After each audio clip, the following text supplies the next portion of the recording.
I'm Cynthia James, and this network is about changing lives one woman at a time.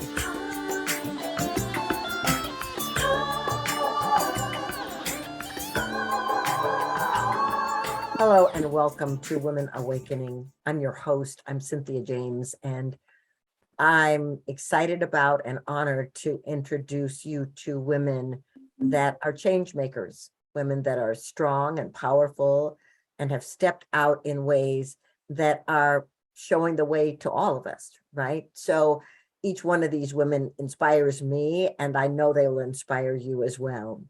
I want you to know that we do this podcast every week, and you can find us on Spotify and iTunes, iHeart, Spreaker, and YouTube. Please subscribe and come back every week. Meet a woman that can show you that nothing is impossible. So today, my guest is Lauren Artress. She is the founder of Veritas, and she is the author of Walking a Sacred Path, Rediscovering the Labyrinth as a Spiritual Tool, also the Sand Labyrinth Kit, and the Sacred Path Companion, a guide to walking the labyrinth to heal and transform.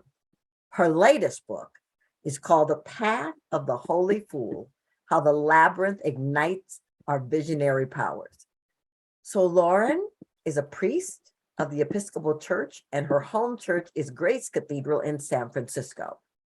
From 1986 to 1992, she served as canon pastor, and then as canon for special ministries until August in 2004. In May of 2006, her rediscovery of the labyrinth was honored by Grace Cathedral, and she was designated honorary canon, a lifetime title. So in 1991, while on a brief sabbatical, she walked a labyrinth and connected to the work of Jean Houston, and that opened up a whole nother path for her, right? In 1995, she created the nonprofit Veritas as a 501c3 with the initial vision of peppering the planet with labyrinths. Well, I'm extraordinarily grateful to have her here because I got to play with her in Chartres, France. I got to bring a group and have her guide us, support us, and facilitate us. And I just want you to know, life-changing. Lauren, thank you so much for being here. Oh, it's a delight, Cynthia. It's really a delight. Thank you for having me. Well, I'm grateful for you, and I'm grateful for the opportunity to talk about the labyrinth. But before we drop into that place, I just want to go, where were you born and how did you grow up? Well, let's see. I was born outside of Cleveland, the east side of Cleveland, in a lovely kind of out of the way, no sidewalks, only well water kind of place called Willoughby Hills, and those at that time. And we were out in the country, and nature was really my place of solace and fun and pleasure and mystery. And so I really felt very lucky to be out. And the biggest town was about 4 miles away. And later on, riding your bike in and meeting some friends who were in junior high at that point. We always had animals. We had one horse at a time, but we did have a horse. And,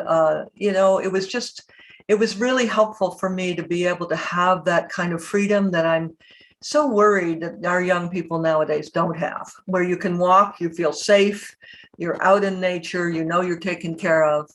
And it was really helpful for me later on, because that's certainly still a place of solace and solitude is in nature. Oh, that is so beautiful. Okay, so I want to know how you go from there to being an Episcopal priest. I mean, because I'm sure you weren't walking through nature going, I think I'll be a priest. You're absolutely right on that one. You're absolutely right. Yeah, it's quite a journey. I think that I just was following my intuition and feeling like It's a long way. I mean, you're asking for a long way there, because I felt that I didn't have the right things. I mean, I went to college, and that was the worst chapter of my life. I was, I had music, and I had a lot of athletic ability and sports and all of that. So I studied physical education, wrong avenue. So slowly I segued into psychology, and then focused on special education, which was working with people who are developmentally challenged, physically challenged. And so then that started my interest in people and how was this? How do people tick kind of feeling? So I really feel like I missed the boat in college, that's for sure. And then, had some kind of mountaintop experiences, which I hope everybody has, and doesn't ignore them that way. And that's what sent me to seminary. Just off, okay, I'll go off. And so I went to Princeton Theological Seminary only because I was seeing someone on the Ohio State campus where I was, who kind of made the suggestion and, helped me think about it that way. So that was sort of the beginning of it. I, of course, went to seminary saying I'm not going to be ordained. Who wants to be ordained? I did the same thing. Yeah, I bet you did. Be ordained, and I am not going to be in the church. That's not happening. I was saying the same thing, kind of being dragged that way, right? I mean, look at both of us have been through the church process and out the other side, right? But very informative. I mean, I think we have to give credit that, for me, Grace Cathedral, like you, speaking and preaching to 700-800 people or more in Mile High Church, it really was formative. And your acting gave you a lot of those skills too. I didn't have that as much. But for me, it was, I've seen my priesthood, you are a priest forever, but in the Episcopal Church, that's a phrase people use. But it really was something that was helpful for me. And then passing through to find the labyrinth, I really feel, Cynthia, it was all designed. Yeah. So I want to get to the labyrinth, but I want to talk about mountaintop experiences, because a lot of us have awakenings or mystical kind of things, and we don't necessarily honor them because we think, oh, that was just an accident, or, oh, I'm not really being called to this. My mind making it up. And so I want to talk about your obedience to it, because something in you said, okay, something powerful has happened here. And when you were talking to the person at your university, you were listening to what they said, which had you take a step. So can we talk about those for a moment? Yeah, I think you're right in pointing that out. I agree. A lot of people dismiss any kind of mountaintop experience, and I think maybe people think they're frightening, or that they're, oh my God, this is going to change my life so much that I can't possibly do that, which of course it is true that changes your life that much. I think you have to be available. And I was kind of lost and not certain what I was going to do after college. I, as I mentioned, really feel like I missed the boat there. I think now if I were in college, I'd be studying journalism or some kind of communications work, creative writing. I didn't know myself well enough. And the mountaintop experience really started clarifying, okay, but that availability, like, oh, all right. And I was at that point talking with a pastoral counselor, in which, I wear that hat as well as a psychotherapist and a pastoral counselor. And yeah, I guess it's just availability and then trusting, trusting.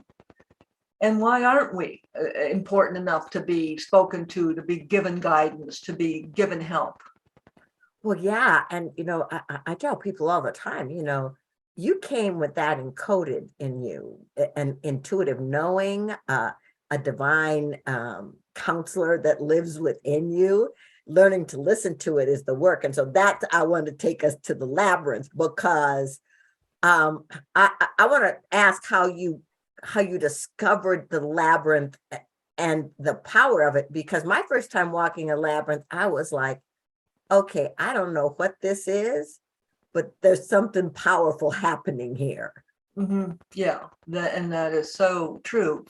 For me, Jean Houston, I certainly credit with introducing me to the labyrinth. She uses it quite differently, and it was just a taped one on a conference center floor. Her team kind of taped, and also a full scale, Chart labyrinth, not without the lunations and the petals in the center, but still very powerful. And I happened to be at Grace Cathedral. It was at the end of the beginning, let's put it that way. The end of the beginning of the AIDS crisis, moving into the epidemic. And I was burnt out, Cynthia. I was just like, okay, I got to get out of here.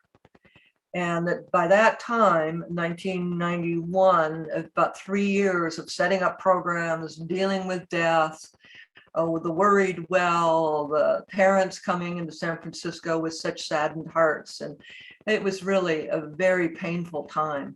And so I was planning to leave. I was planning to leave the cathedral. And I worked with Jean Houston in 1985 for her one of her mystery school years. It's a year cycle.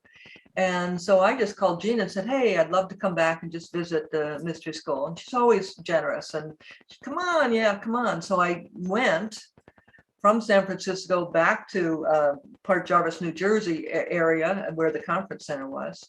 And that's when we walked the labyrinth. She presented it, and so I had that same feeling, like, I don't know what's going on here, but this is just wonderful. They had it music reinforced, and I stayed late in the evening when the other people cleared.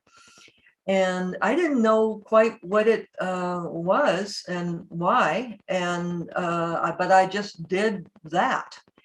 And so I had a dream that night. I talk about this in Walking the Sacred Path, that the whole feeling of something's shifted, a major, major shift.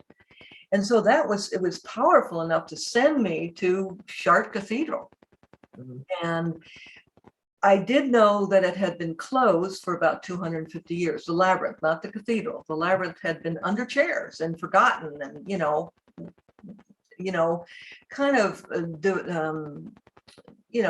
made degraded. Oh, what is this thing, this crazy, medieval old thing. And then so we went and moved the chairs. We meaning the dean of the Grace Cathedral and his wife and 2 other congregants and another friend on the board of trustees. And we moved the chairs and walked it. And at that point, about 25 other people in the cathedral walked it. And so then it was just really, and it was a very powerful experience for everyone. And I describe it in Walking a Sacred Path, like it felt to me so wonderfully. It felt to me like someone had taken stardust and just tossed it into the air.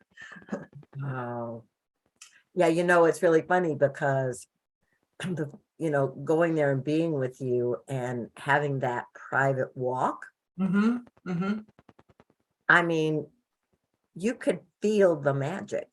You could feel the magic and the mystery that was there.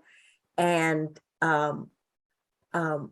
it was interesting to me because here we are with you, and we're having this really deep connection to the labyrinth. And then when they open it up to the public, some people don't even know what it is. They walk across it, they're clueless. And then there's other people that are like, that they know, and they're in it having that experience. And so I want to know, how did you talk the cathedral into letting you come and bring people to have these amazing experiences. You mean at Chartres Cathedral now, right? Yeah, Because there's also Grace Cathedral, I but knew you would. Yeah, you know, right. but there's just the timing of it. So in Chartres, again, all arranged. I went in 91, 92, 93, and 94 and knocked on the door literally, and no one answered. So we were there in Chartres, and we had some tours there, but never any connection with the cathedral. And then knocking on the door in 95, and here's this Francois Legault. He just passed this year. He was wonderful. He was the new dean of the cathedral, and a wonderful kind of roly-poly Roman Catholic priest. And we befriended him. He loved Americans because of the Second World War, the freedom of freeing Paris and all of that. And so again, he just opened the doors to us, literally. I mean, literally. And then we planned and sat down in a meeting. This includes the Dean of Grace Cathedral as well. Planned that for the month of May, and in Chartres and in France, there's 13 holidays in May, all to the Virgin Mary, the month of May. And so May was a perfect time that we were there on site a whole month. I can't believe how we did that with our energy levels and all that. And then that opened the door, and he began to open the labyrinth, which he had vowed he would not open earlier on. We also had him over at San Francisco, wined and dined him. He loved to cook. He was a chef, so he made a big roast duck dinner. And, it was all, Cynthia, it just felt all guided, directed, door after door opened. And then at Grace Cathedral, to establish the labyrinth, we started in canvas. And again, the doors open. Natalie Angiers from the New York Times comes and write an article on the purple painted path for peace. And again, that saved my job, because the trustees were saying, now what is she doing? Now, she does the overnight for the Women's Dream Quest, which still happens at Grace Cathedral. We did Singing for Your Life, but with Bobby McFerrin, the 24-hour New Year's event. And now what's she doing? And so anyway, the article saved my job. and then things kept unfolding. But when I arrived at Grace Cathedral, I got a large grant, $285,000 from Lawrence Rockefeller. And that came my way. I didn't initiate it. And green light after green light after green light, just keep going. Yeah, because what I'm hearing though is that you are called, you listened, and then the universe just kept showing up. Yeah. To light the path for Yeah. you to do this. So, okay, what is the path of the holy food? I think I just described it. That was it.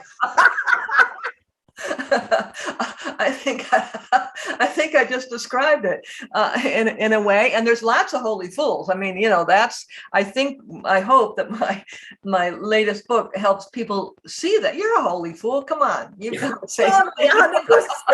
100%. I have heard many times, what is she doing now? So yes. Yeah, right. And you don't identify with your failures. You just keep, and that's the lesson with the labyrinth. Don't forget, I had this wonderful tool in my life. And what kind of tool? A blueprint of transformation, really. And so anytime that I was doubtful or upset or didn't know what I was going to write and how is the chapter going to organize itself, I just went to the labyrinth. And if I was doubtful, all I heard was, keep going. Yes. Keep going. Yeah. Well, I'm so grateful you kept going. I'm so grateful that Veriditas is here and that there are labyrinths now as a result of the work that you do around the world. Mm-hmm. And people that you have trained to be facilitators, to respect the sacredness of the labyrinth. Yeah. It's been a true privilege. every bit of this work, and I'm still doing it. I'm I'm in my mid-70s and I'm still doing it because it's such a privilege, and I'm able to do it, and that's why we're going to Chart still and doing program over there. So it's truly, I'm glad I listened, and I want to encourage your listeners to listen to that little, still, small voice, because it is there. And Yeah. it's not heard the first time, it comes around again. That's right. And sometimes it gets loud in interesting ways. Is there a story there? Well, yeah, I in my life, I've heard stuff and then I ignored it, and I've heard stuff, and then eventually there's kind of like a spiritual 2x4 that sits me down and goes, now will you listen? I'm talking to you, right? So yeah. Okay, I want to know, how do people find you? How do they find your work? How do they hear about your trips? Okay, all right.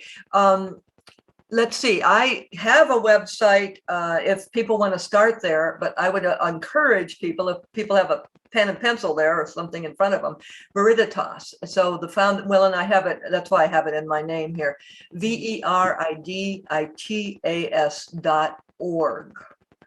And there's lots of information on the labyrinth there, how to walk it, how to find them. The labyrinth locator is there. And then also there's on the menu programs in Chart. Beautiful. And your books, are they there too, or do they go to your Yes, website? they're there too. They're on Amazon, but you can get them through the website for sure.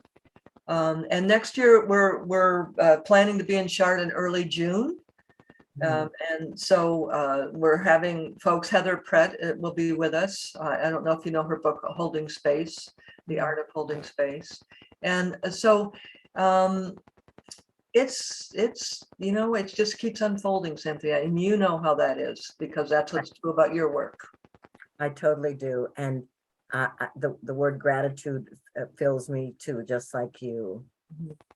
So I asked my guests the same last question. This show is called Women Awakening. What do you think is the most important thing about women awakening on the planet at this moment? I think for women to realize their power, to step into it. And now we have a really obvious thing, and I hope this is okay to say, is with our rights taken away from Roe v. Wade being written out of the law. Step forward, everyone, every woman, and gentle-hearted, conscious men have to step forward. So that's really the obvious thing that's been tossed in our way. But I think stepping forward means trusting that still small voice, not risking that you may look crazy or someone doesn't understand. That does not matter. What matters is step forward and trust that your power and your guidance will come through. I love that, Lauren. And you are such a beautiful example of continue to step forward. And you teach all of us. I mean, for me, walking the labyrinth is a metaphor for that. Step forward, So thank you for being here. Thank you for your consciousness. Thank you for your gifts. I'm so grateful to know you. Thank you, Cynthia. I'm grateful to know you as well. So ladies, you heard what she said, step forward. So I'm going to tell you the same thing I say to you at the end of every episode. Now is your time. You need not wait for anyone or anything. You've come here to be powerful, dynamic, mighty, magnificent. It is encoded in your DNA. So whatever that calling is, whatever the still small voice is saying to you, listen and be obedient, because the time is now. I'm grateful to serve you, and I will see you soon. Blessings.